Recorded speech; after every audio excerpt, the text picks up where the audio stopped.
Welcome back to Mastering Wisconsin Plumbing, the podcast where we break down the code and make it easier to understand one section at a time.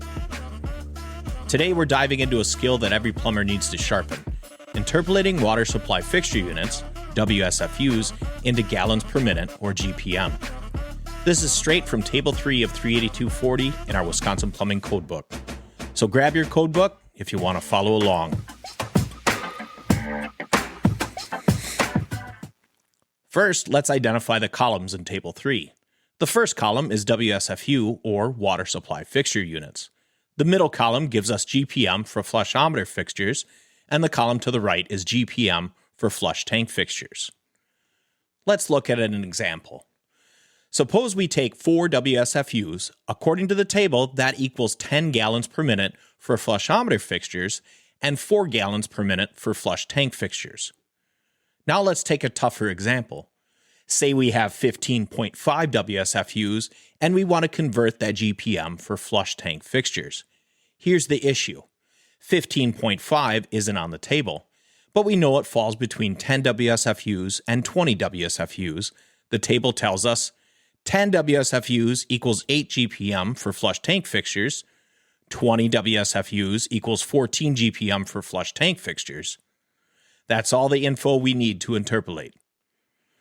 The process of interpolation uses this equation. Difference in GPM divided by the difference in WSFUs equals the GPM increase per WSFU. So let's work through it.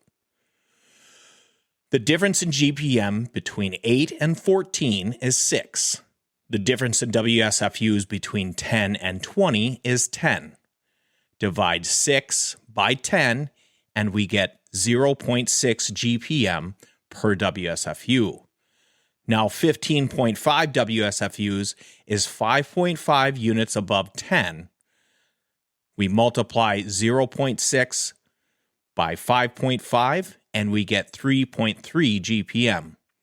Finally, add that to the starting 8 GPM and our total is 11.3 GPM for flush tank fixtures.